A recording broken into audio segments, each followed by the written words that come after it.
Olá e seja muito bem-vindo ao Jornal da Record News. Essa edição também está ao vivo lá no nosso canal do YouTube e no Facebook da Record News. Vamos então para os destaques dessa quinta-feira. Recuperação econômica. As vendas no comércio crescem e tem a maior alta para o mês de agosto desde 2000. Caso Flor de Lis, a deputada se apresenta para colocar tornozeleira eletrônica. Eleições 2020. TSE autoriza candidato a usar o nome do adversário para impulsionar conteúdo. Corrida presidencial nos Estados Unidos. Emissora anuncia o evento apenas com Biden, depois que Trump se recusa a participar de um debate virtual.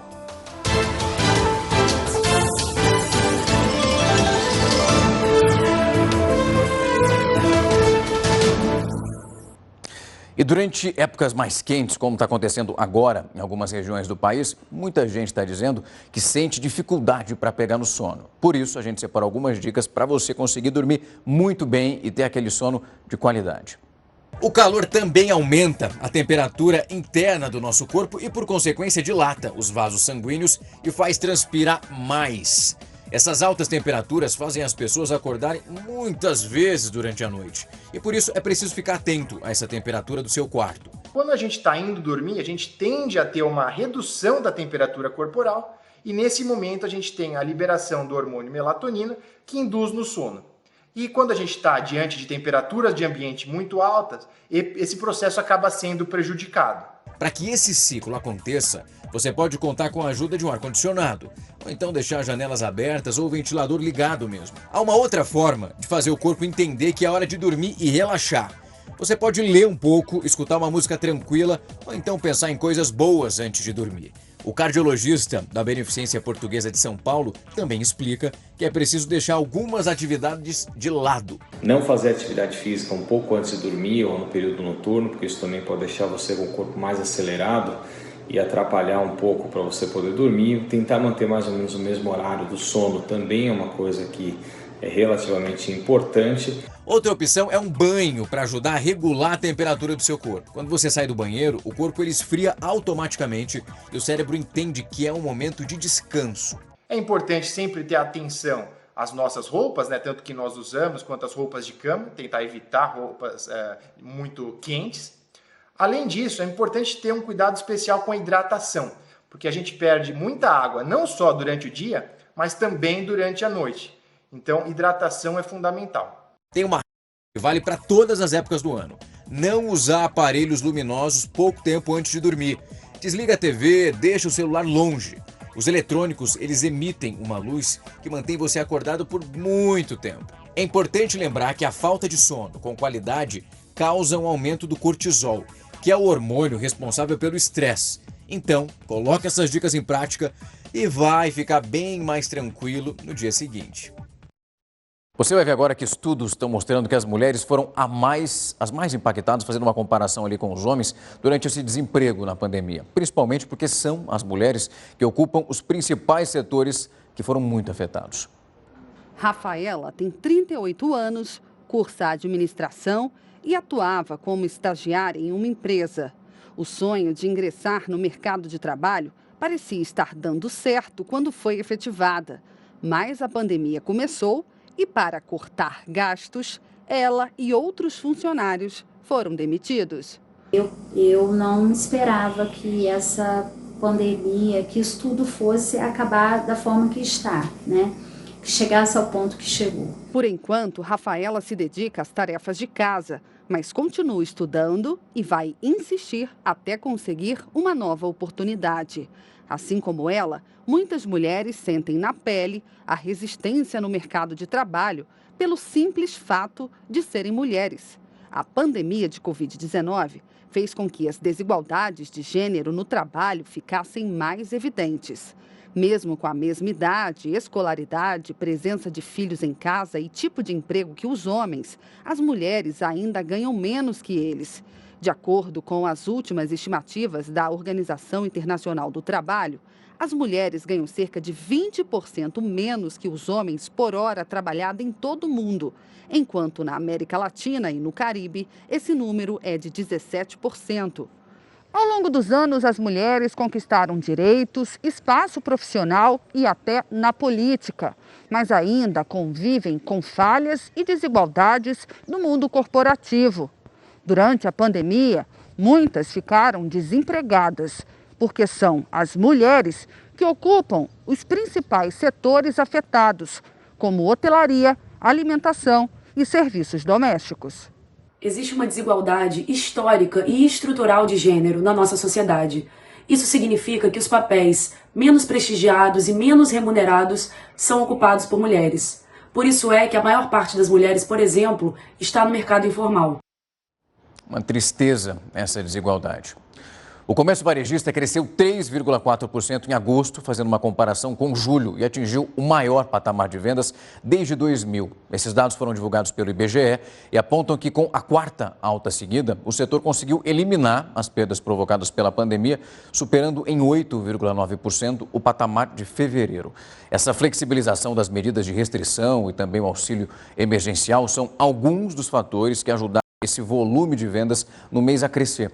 As áreas com maior destaque foram vestuário e também calçados. A deputada federal Flor de Lis já está usando uma tornozeleira eletrônica. Ela é apontada como a mandante do assassinato do marido, o pastor Anderson do Carmo. O repórter Pedro Paulo Filho tem detalhes dessa história pra gente. Oi, Rafael, boa noite para você, boa noite a todos. Olha, a Flor de Lis está impedida de sair de casa entre as 11 da noite e as 6 da manhã, exceto para compromissos da agenda parlamentar. A deputada chegou à sede da Secretaria de Administração Penitenciária no meio da tarde, horas antes do fim do prazo dado pela Justiça. Ela ficou cerca de 10 minutos e saiu já com o equipamento. Numa transmissão na internet, a deputada se disse inocente. Flor de Lis também aguarda o desfecho sobre a acusação de falta de decoro na Câmara Federal. Se tiver o mandato cassado, a deputada perde a imunidade parlamentar e pode ser presa. Rafael. Obrigado pelas informações, Pedro. Você vai ver agora que uma pesquisa do LinkedIn e também da consultoria de inovação Social Think Eva revelou que metade das mulheres já sofreu algum tipo de assédio sexual no ambiente de trabalho. Entre elas, 15% pediram demissão do trabalho depois do assédio e só 5% recorreram ao RH das empresas para reportar o episódio. Ainda segundo a pesquisa, 52% das entrevistadas que já sofreram alguma forma de assédio sexual no ambiente de trabalho são mulheres negras.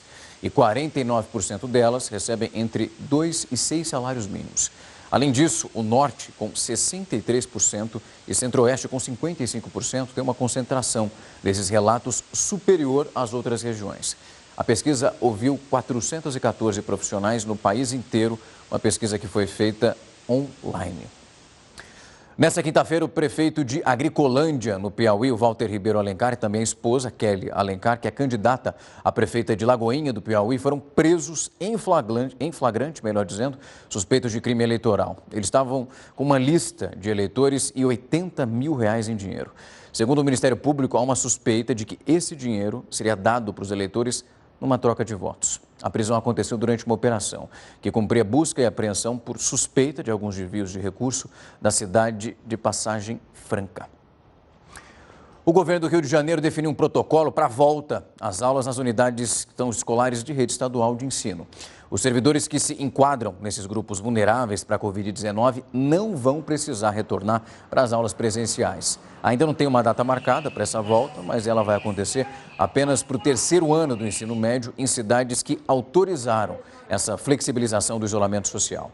Testes rápidos também vão ser disponibilizados para os profissionais dessa área. Além disso, a Secretaria de Estado de Educação informou que as escolas estão preparando já os espaços para garantir sempre aquele distanciamento social. Estão comprando aqueles EPIs, os equipamentos especiais, adquirindo álcool gel e também tapetes sanitizantes. O Supremo Tribunal Federal começou a julgar o recurso da Advocacia Geral da União para que o presidente Bolsonaro preste depoimento por escrito naquele inquérito que investiga se houve uma tentativa de interferência na Polícia Federal. O relator, que é o ministro Celso de Mello, manteve o posicionamento e votou contra essa possibilidade do presidente prestar o depoimento por escrito. Essa sessão só teve o voto do Celso de Mello. No final, o presidente da Corte, o ministro Luiz Fux, prestou uma homenagem à última participação do ministro, ele que já vai se aposentar. Ainda não tem uma data definida para esse julgamento ser retomado. O Supremo tem um precedente para permitir que um presidente da República ele preste o depoimento por escrito, mesmo quando é investigado. No passado, os ministros Luiz Roberto Barroso e Edson Fachin concederam um benefício a então presidente da República, Michel Temer. O vice-governador do Amazonas, Carlos Almeida, foi alvo de uma segunda fase da Operação Sangria. Esse desdobramento está investigando casos de corrupção na saúde lá do Amazonas durante a pandemia do coronavírus. Foram cumpridos 5 mandados de prisão temporária de pessoas ligadas ao governo Wilson Lima. Outros 9 mandados de busca e apreensão também foram cumpridos. O objetivo é aprofundar as investigações que apuram possíveis irregularidades em contrato celebrado por dispensa de licitação e em caráter emergencial pela Secretaria de Saúde do Amazonas. Segundo o delegado-geral, nesse esquema criminoso, há a participação da cúpula do governo do Amazonas e o empresário Gutenberg Alencar é apontado como responsável nessa articulação. Foi possível, a partir verificar a presença de um empresário que atuava como articulador entre a cúpula do governo do estado e a empresa contratada. Já o empresário Luiz Avelino, marido da ex-secretária de comunicação de Wilson Lima, é suspeito de ser o sócio da Sonoar, que vendeu os respiradores para a loja de vinhos, que revendeu ao governo do Amazonas. Está sob investigação. O que foi constatado foi a presença de indícios de um sócio oculto de uma das empresas investigadas, que inclusive ele utilizou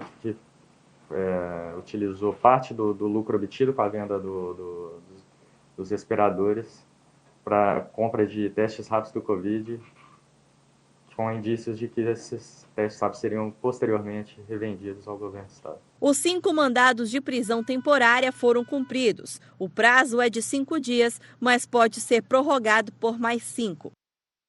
Você vai ver agora que a Anvisa aprovou algumas mudanças nos rótulos dos alimentos. A partir de agora, essas embalagens, elas vão ser vistas de uma maneira diferente lá quando você chegar na prateleira do mercado. Para explicar essa mudança, o que significa, eu vou conversar com o Thiago Halber, ele que é gerente de padrões e regulação de alimentos da Anvisa. Thiago, obrigado pelo tempo e a disponibilidade para aceitar bater esse papo aqui com a gente. Já lanço minha primeira pergunta, o que vai mudar nessa embalagem?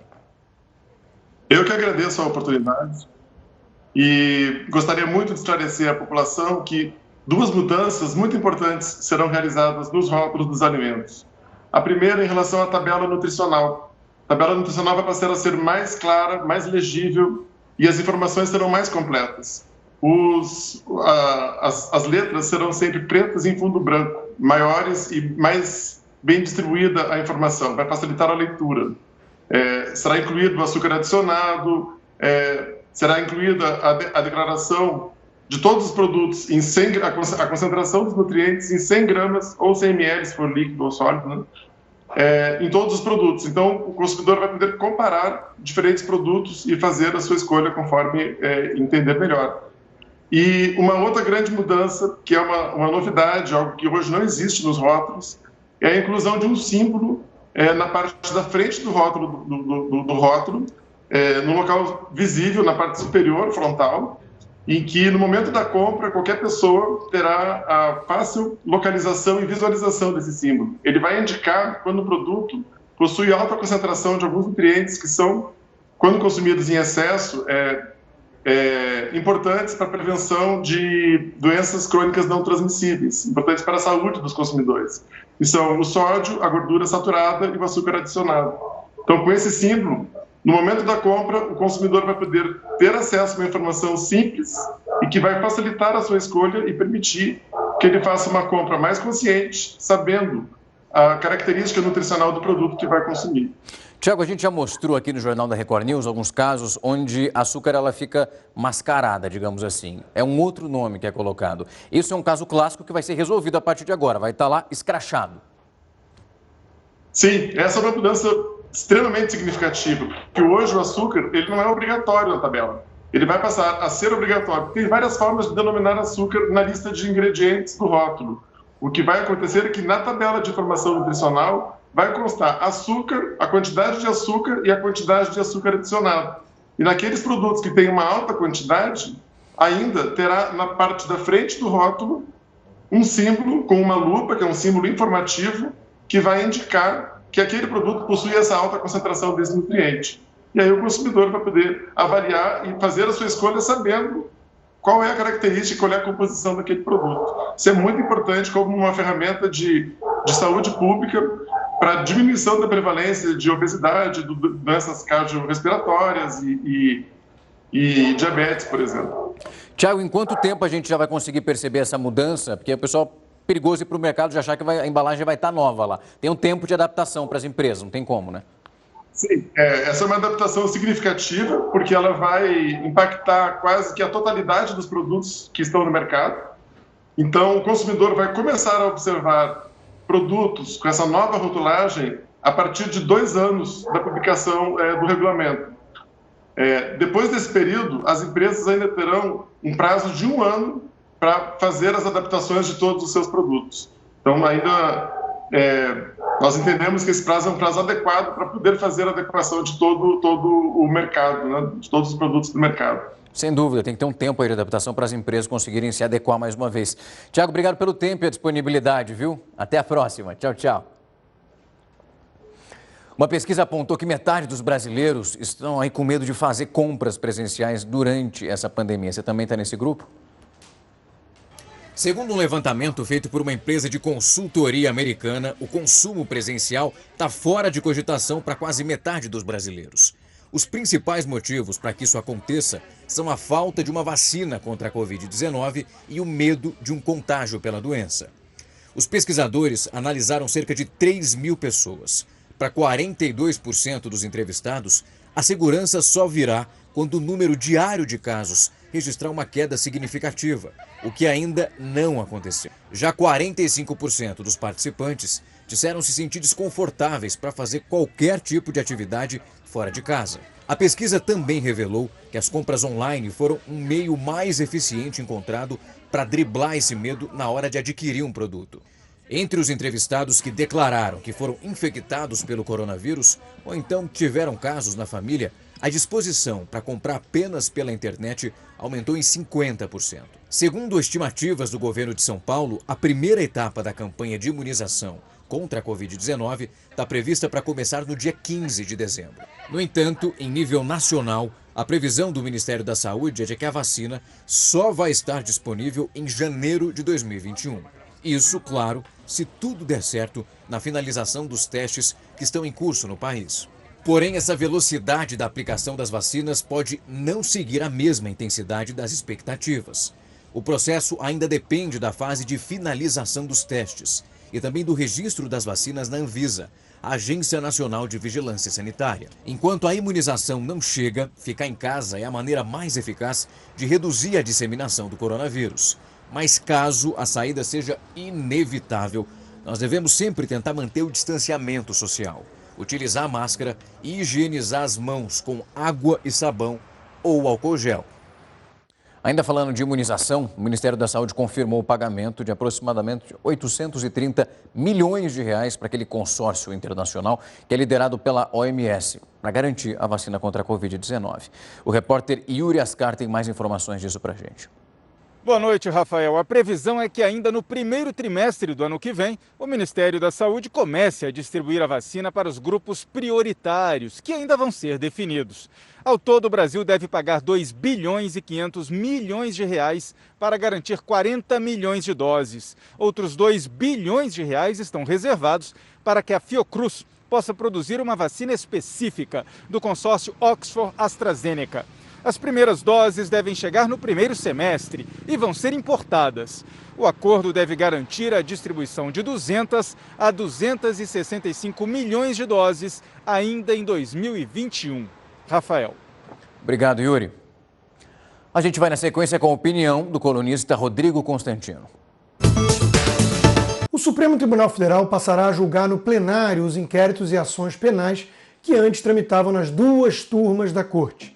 A mudança foi aprovada pelos ministros nessa semana e, na prática, a medida retira os casos da Lava Jato da 2ª turma, composta composta pelos ministros Fachin, Carmen Lúcia, Lewandowski, Gilmar Mendes e o decano Celso de Mello. As ações penais passaram a ser levadas para análise do plenário, formado pelos 11 integrantes do tribunal.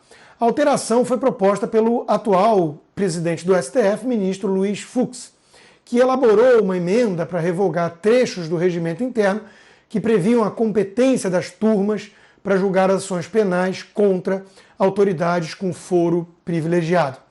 Trata-se, claro, de uma boa medida, uma vez que a segunda turma vinha simbolizando a impunidade do andar de cima. No mais, como um dos principais problemas do atual Supremo é cada ministro agir de forma monocrática, como se fosse um STF inteiro, forçar a decisão por meio do plenário reduz o risco de arbítrios.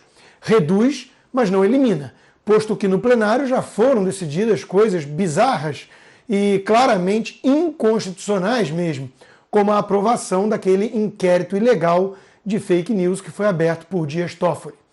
Bolsonaro ironizou essa semana também que acabou com a Lava Jato, pois não há mais corrupção no seu governo. O presidente tem todo o direito de se vangloriar da ausência de escândalos em sua gestão. Mas a Lava Jato precisa continuar com toda a força e independência. Afinal, Bolsonaro é transitório, assim como o seu governo, mas o país continua.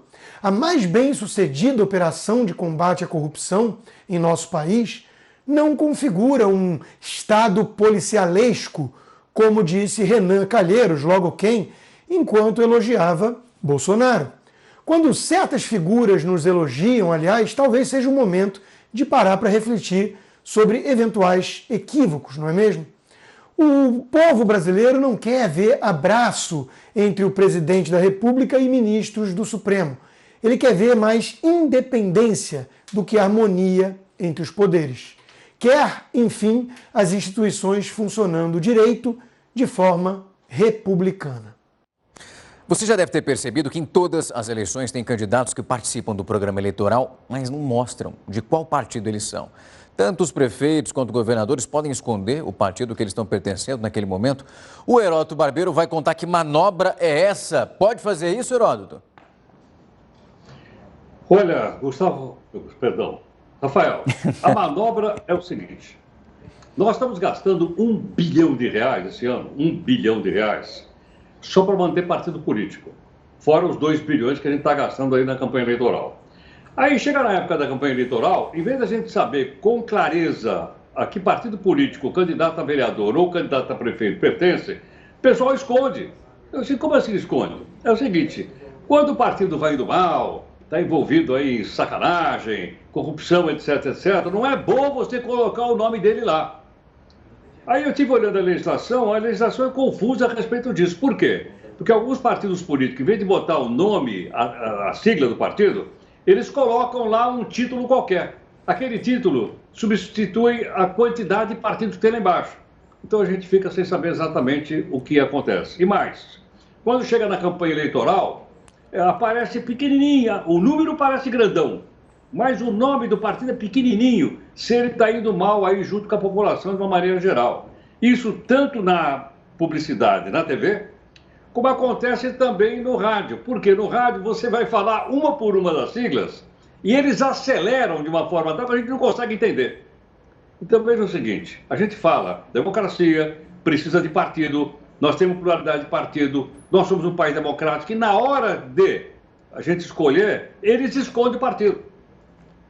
É uma coisa estranha essa, mas eu acho que é uma coisa que a gente precisa prestar atenção. Então, olha, uma sugestão aqui, para a gente poder escolher o melhor candidato a prefeito, o melhor candidato a vereador. Tem várias perguntas que eu já sugeri para você, você faz ou não, se você achar que deve fazer. Uma delas é o seguinte, qual é o seu partido político? Por que o seu partido político aparece nas redes sociais de uma maneira que eu possa entender? Eu acho que isso, Rafa, vai ajudar, então, a coisa sair do campo legal, porque eu estou dizendo que ele é confuso, mas cair no campo ético, que é aquilo que nós precisamos cada vez mais na política do nosso país. É mais um passinho aí para a nossa eleição, para a escolha de prefeito e de vereador. Pois é, se o candidato está com vergonha do partido que ele pertence, alguma coisa ali está errada. Até daqui a pouco, Heródoto. A emissora ABC dos Estados Unidos anunciou nesta quinta-feira que vai fazer um evento apenas com o candidato democrata, Joe Biden, no dia 15 de outubro, data em que ocorreria aquele segundo debate entre Joe Biden e Donald Trump.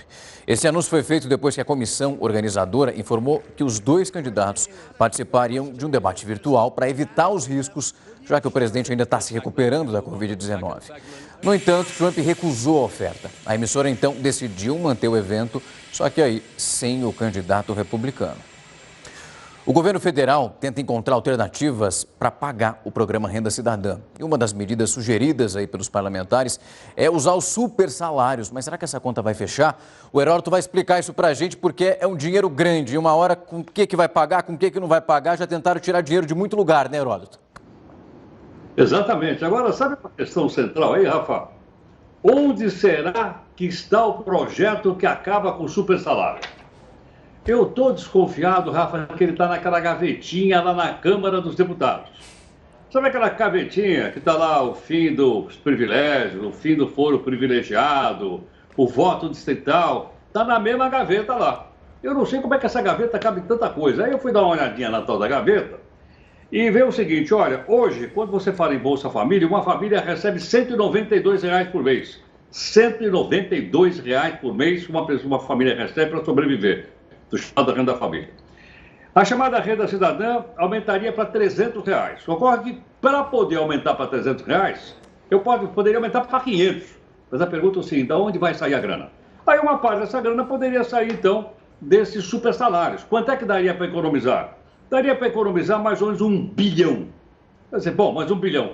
Quanto é que custa esse programa? Esse programa custa 20 bi. Você vai dizer, então não vai dar.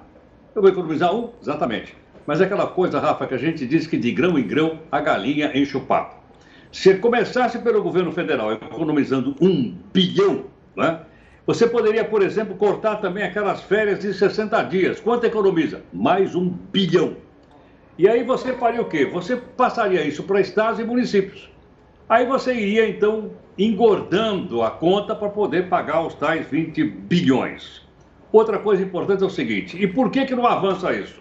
Não avança porque você vai mexer com a elite do funcionalismo público federal, estadual e municipal. E eles têm um lobby muito forte, e é por esse motivo, então, que uma coisa necessária como essa, que são esses programas de transferência de renda necessários, não tem grana. Se não tem grana, eles não podem ser colocados em prática. Agora, o que vai acontecer? Fica mais uma sugestão. A sugestão é o seguinte, nós vamos ter eleição aí para prefeito e para vereador. Estou toda hora lembrando o seguinte, pergunta para o candidato a prefeito e vereador se eles aprovariam uma lei municipal para acabar com os super salários que tem no município. E olha, tem muitos super salários nos municípios. Aí nós poderíamos, então, juntar essa grana e transferir para as pessoas que realmente precisam e não podem viver uns R$ 192 por mês. Agora, vamos ver se o pessoal coloca isso aí em prática, viu, Rafa? Pois é, essa conta não fecha, Heródoto. Eles dizem que trabalham para o povo até a parte B. Não mexe no meu salário, que aí fica difícil trabalhar para o povo, né? Até daqui a pouco, Heródoto. Uma pesquisa global sobre assédio online revelou que as meninas e também as jovens mulheres brasileiras estão entre as que mais sofrem ataques por meio da internet, ali nas redes sociais. Esse levantamento realizado pela ONG Plan Internacional, feito em 22 países, mostrou que, em média, aí algumas dessas entrevistadas sofreram algum tipo de assédio virtual. No Brasil, esse índice ele é bem superior, chegando a 77%, o que é muita, mas muita coisa. Os ministros do Tribunal Superior Eleitoral decidiram anular a multa de R$10 mil a um candidato que pagou para impulsionar um conteúdo da campanha. Só que, para isso, ele utilizou o nome do adversário. O Tribunal Superior Eleitoral entendeu que o impulsionamento de conteúdo por candidatos com o nome de adversários não infringe as normas previstas na Lei das Eleições. Foram 5-2. Com a decisão, foi anulada a multa de R$10 mil aplicada pelo Tribunal Regional Eleitoral de São Paulo ao candidato Gilmar Tato, que pagou para impulsionar conteúdo de sua campanha usando o nome de um adversário. O caso se refere à disputa ao Senado nas eleições de 2018. Gilmar Tato era candidato a senador e pagou para impulsionar conteúdos na plataforma Google. Impulsionamento é quando o usuário paga para aparecer em primeiro lugar nas pesquisas. Dessa forma, o conteúdo pago alcança um número maior de pessoas. No caso em questão, a campanha utilizou o nome de um dos adversários, Ricardo Trípoli, entre as palavras-chave. Ou seja, ao buscar pelo nome de Trípoli, um dos links mostrados ao usuário era o de uma página que o convidava a conhecer o candidato Gilmar Tato. A tese vencedora seguiu o voto do relator, ministro Sérgio Banhos. Segundo ele, o anúncio não infringiu as regras de impulsionamento pago previstas na lei das eleições. Apesar de não ter sido penalizada, a Google participou do julgamento a pedido da própria empresa. A despeito do destaque conferido ao link patrocinado, os resultados orgânicos que diziam respeito ao candidato adversário foram exibidos na listagem de achados da pesquisa, de forma que o eleitor tinha plena liberdade para clicar ou não no resultado patrocinado, assim como para acessar qualquer outra página entre as listadas no resultado da pesquisa. Um relatório divulgado pelo FMI mostra que os países que adotaram o isolamento social mais rigoroso e também de curto prazo estão sofrendo menos com os efeitos da crise econômica global. Esse estudo apontou que o lockdown e também o distanciamento social, que é muito importante, reduziram a movimentação de pessoas já nos 3 primeiros meses dessa pandemia e destacou uma necessidade de um investimento dos governos nas ações para combater a Covid-19 e torcer para não ter uma segunda onda que a Europa já começa a vivenciar. O Ministério Público do Trabalho anunciou que vai fiscalizar as condições de trabalho dos funcionários naquele regime que a gente conhece muito bem a partir de agora, que é o home office. O André Bode, que é especialista em direito trabalhista, vai explicar o que vai ser feito. André, obrigado pelo tempo e a disponibilidade para explicar isso não só para mim, mas também para quem está em casa. O que de fato está sendo regulamentado agora que o pessoal tem que ficar atento, por mais que é um trabalho ali, tem os seus direitos e deveres, né? Sim, é isso mesmo. Bom.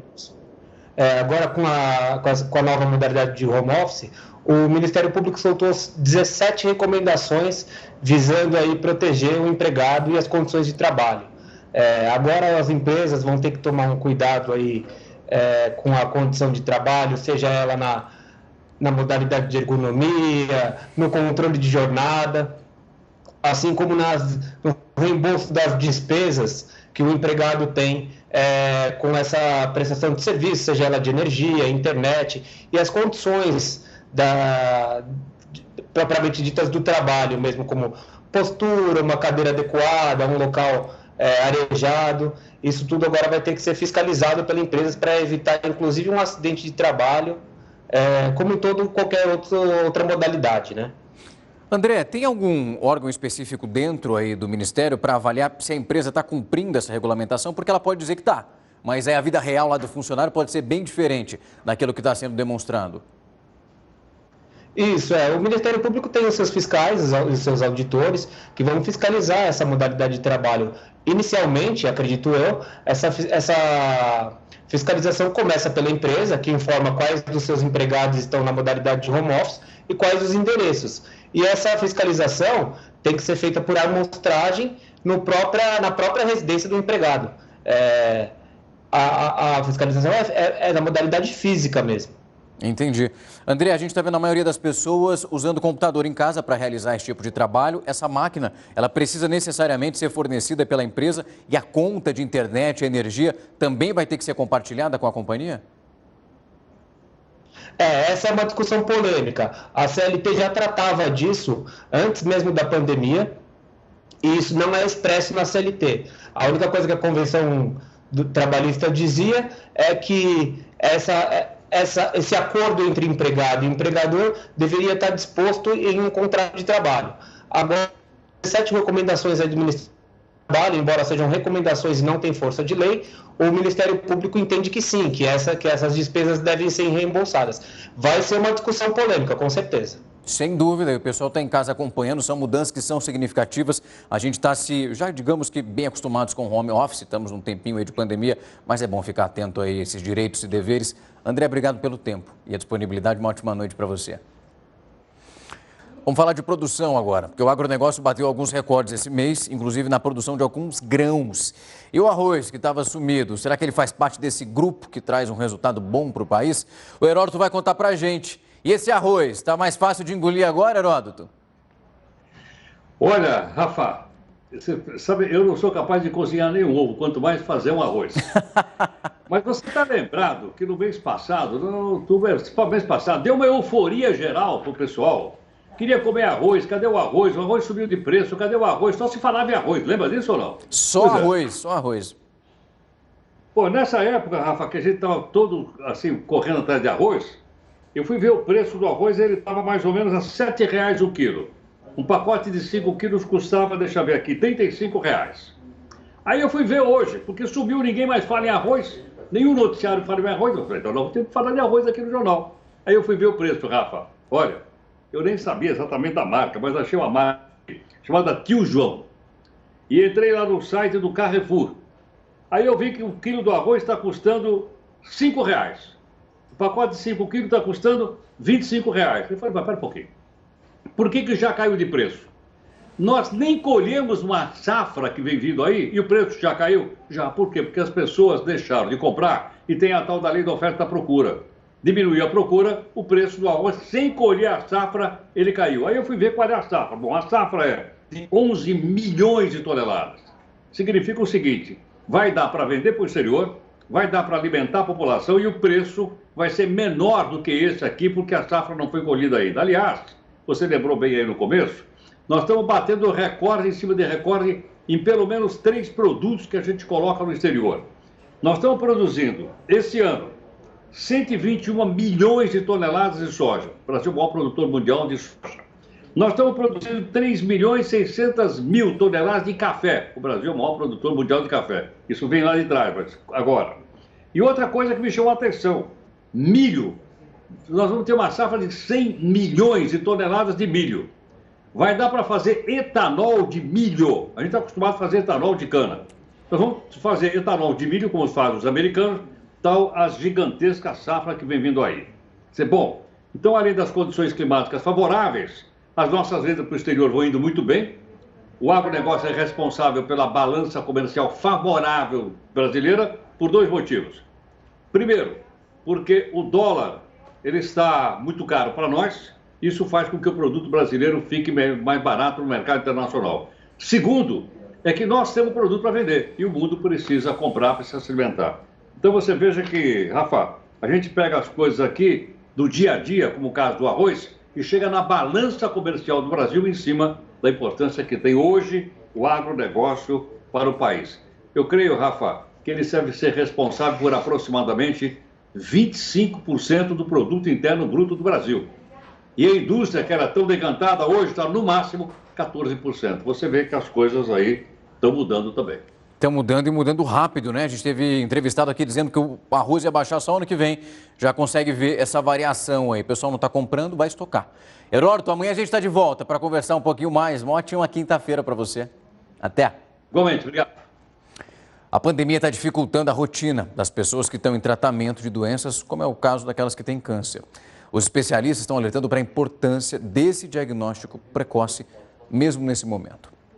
Leda é daquelas que não se entregam facilmente a nenhuma situação. A empresária está iniciando neste período de pandemia e justamente no Outubro Rosa, uma nova batalha contra o câncer de mama. E está focada em vencer mais essa guerra contra a doença. 2 anos atrás me curei, não esperava que ele fosse voltar agora, em tão pouco tempo, mas é somente para poder... Ele está de passagem, é só mesmo mais uma fase para poder entender que eu preciso realmente ficar atenta à minha saúde. Diagnosticada pela 2ª vez, precisa conciliar o tratamento com as atividades de dona de casa e empresária. É comprovado cientificamente que 85% dos casos de câncer são trazidos para a nossa vida por nós mesmos, através de hábitos alimentares, através de sedentarismo, de tabaco e principalmente da nossa mente. Segundo o INCA, Instituto Nacional do Câncer, o Brasil terá 66 mil novos casos de câncer de mama a cada ano, entre 2020 e 2022. A Sociedade Brasileira de Mastologia recomenda que a mamografia de rastreamento seja feita anualmente para as mulheres a partir dos 40 anos. Já o Ministério da Saúde orienta que o exame seja ofertado a cada 2 anos para aquelas que têm entre 50 e 69 anos. Mas com a pandemia em 2020, os serviços foram prejudicados. Para esse oncologista, No começo da pandemia, com a população assustada com a disseminação do coronavírus, muitos pacientes optaram em não comparecer aos hospitais para dar continuidade ao tratamento e nem para o diagnóstico da doença. Várias mudanças tiveram que acontecer, ou seja, a recomendação inicial era que os pacientes ficassem longe das ruas e também longe dos hospitais. Então, a gente fez várias adaptações, prorrogando alguns tratamentos quando era possível, mudando a periodicidade dos remédios, algumas cirurgias. Então, tudo isso foi recomendado para os pacientes oncológicos. A disseminação do novo coronavírus no Brasil fez com que 62% das mulheres parassem de ir ao ginecologista ou mastologista. Com relação às mulheres com 60 anos ou mais, esta estatística sobe para 73%. Diante desses números, muitos estados brasileiros estão adotando flexibilização nos atendimentos, principalmente na área da saúde. Pacientes retornaram às unidades de saúde para recuperar o período em que ficaram afastados do tratamento. Para o oncologista, mesmo que o paciente não se sinta confortável em retornar às unidades de saúde, é importante não abandonar o tratamento. Todos os serviços, na maioria deles, eles se adaptaram para isso, tanto no sentido do atendimento presencial, quanto no atendimento por via eletrônica. O Jornal da Record News vai ficando por aqui. Uma ótima noite para você e até amanhã.